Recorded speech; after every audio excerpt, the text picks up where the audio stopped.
তোমাদেরকে শোনাবো এক বিখ্যাত রোবট বিড়ালের জন্ম কাহিনী, যে শুধু কার্টুনের নায়ক নয় বরং কোটি মানুষের শৈশবের অংশ, হয়তো তোমারও শৈশবের অংশ।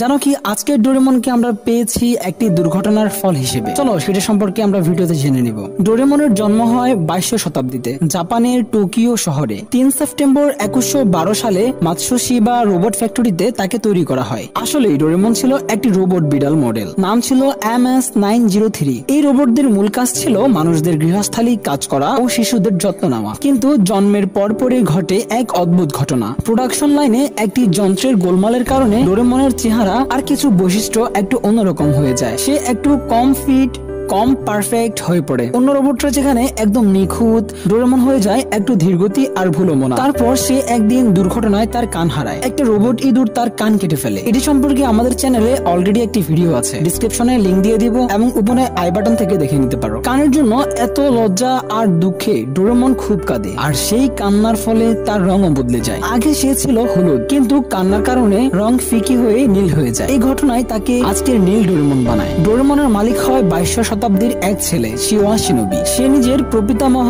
নোবিতা নবীকে সাহায্য করার জন্য ডোরেমনকে টাইম মেশিনে বসিয়ে 20 শতাব্দীতে পাঠায়, অর্থাৎ শিওয়া শিনোবির গ্রেট গ্রেট গ্র্যান্ডফাদার নোবিতা নবী। শিওয়াশির লক্ষ্য ছিল নোবিতাকে সমস্যা মুক্ত করা, যাতে ভবিষ্যতে তার পরিবার আর্থিক সংকটে না পড়ে। তবে ডোরেমন শুরুতে এতটা পারফেক্ট ছিল না, যেটা শুরুতেই বলেছিলাম। ডোরেমনকে বারবার ট্রেনিং করানো হয়েছিল, সে সেখানেও ব্যর্থ হয়েছিল। পরে স্পেশাল ভাবে তাকে সহ আরো অনেকগুলো রোবটকে ট্রেনিং করানো হয়েছিল, যার ফলে আস্তে আস্তে সে স্বাভাবিক হয়ে ওঠে এবং বর্তমান ডোরেমনের মতো সাহসী এবং আত্মবিশ্বাসী হয়ে ওঠে। এভাবে 22শো শতাব্দীর এক সাধারণ রোবট বিড়াল হয়ে ওঠে 2000 শতাব্দীর এক ছেলের সবচেয়ে ভালো বন্ধু, অর্থাৎ নোবিতার ভালো বন্ধু এবং কোটি কোটি দর্শকের শৈশবের স্মৃতি। সেটা তোমাদের শৈশবের স্মৃতি এবং আমারও শৈশবের স্মৃতি। আমি বর্তমানে ডোরেমন দেখি। একটা ছোট ভুল, একটি দুর্ঘটনা আর কিছু দুঃখ, এভাবে জন্ম নেয় ইতিহাসের সবচেয়ে প্রিয় রোবট বিড়াল ডোরেমন। তুমি কি জানো ডোরেমনের আসল উচ্চতা মাত্র 129 সেন্টিমিটার আর ওজন 129 কেজি? কমেন্টে জানাতে পারো ডোরেমন কি তোমাদের শৈশবের স্মৃতি ছিল কিনা। ভিডিওটি ভালো লাগলে এবং এই ধরনের ভিডিও পছন্দ করে থাকলে চ্যানেলটিকে সাবস্ক্রাইব করতে পারো এবং এই ভিডিওতে একটি লাইক দিতে পারো। ভিডিওটি এতক্ষণ দেখার জন্য তোমাদেরকে অসংখ্য ধন্যবাদ।